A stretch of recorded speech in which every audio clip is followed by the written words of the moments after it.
Kalau aku nggak KKN, aku nggak bakal ngerasain menjadi bapak dari 27 anak.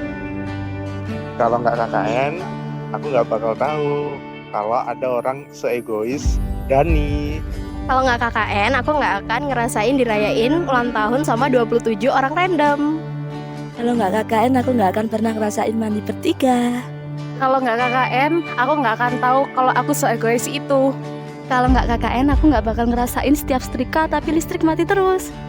Kalau nggak KKN, aku nggak akan tahu rasanya dikasih surat SD sebanyak 1 kantong kresek. Kalau nggak KKN, aku nggak bakalan tahu kalau aku bisa segemes itu sama anak kecil.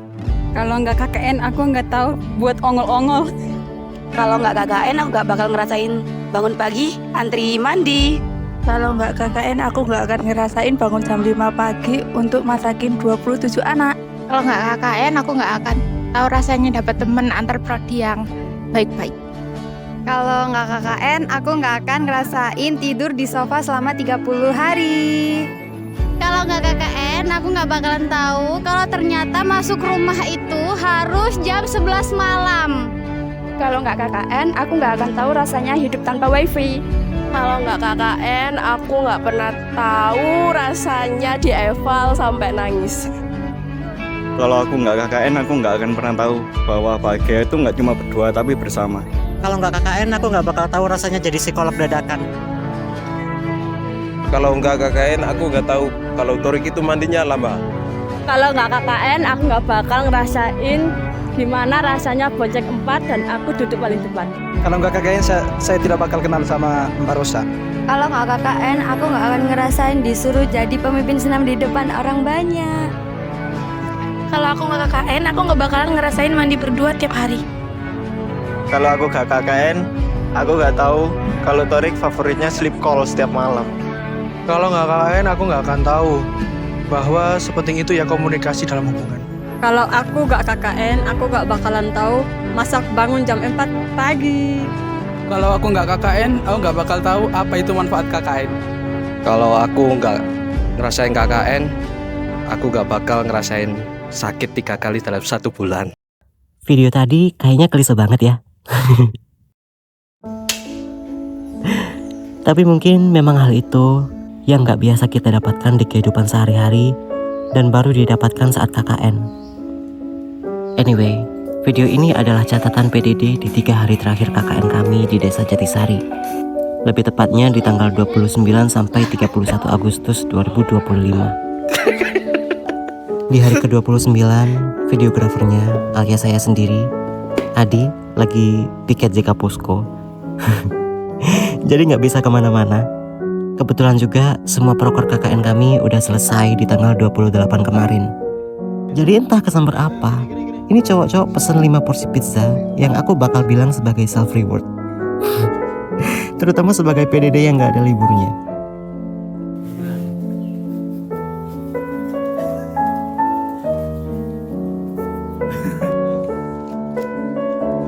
Tapi sore harinya kami bantuin warga di RT 13 buat persiapan lomba Agustusan lagi di besok sorenya ya. Rasanya agak aneh aja kalau ada satu hari gak ada proker sama sekali karena udah terbiasa sama stres dan sibuknya prokeran. Di hari ke-30, ya ada lomba buat anak-anak di RT 13. Bisa dilihat ya di video ini. Yang sebenarnya ini tuh bukan proker kami, tapi kami tetap pingin bantuin karena warga di sini yang dengan hangatnya nemenin kami dari hari pertama.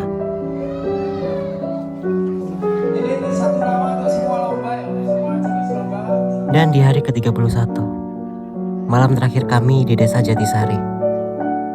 Kebetulan saya tumbang ya di hari itu. Dan masih ada lomba.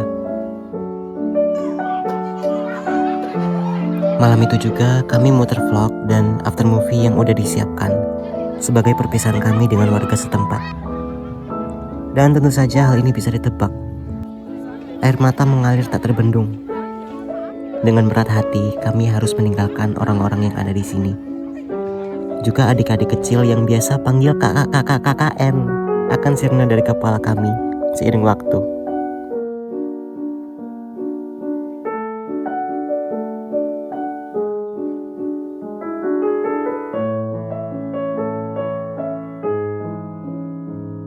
Tanggal 1 September 2025, kami pamit. Kami menayangkan video profil desa di balai warga sebagai hal kecil yang bisa kami lakukan. Kami kembali ke kota Malang dengan hiruk pikuknya.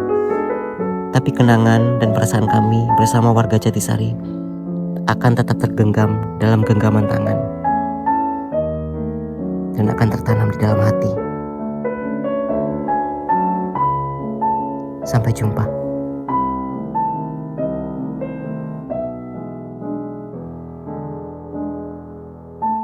KKN Desa Jatisari pakai saji.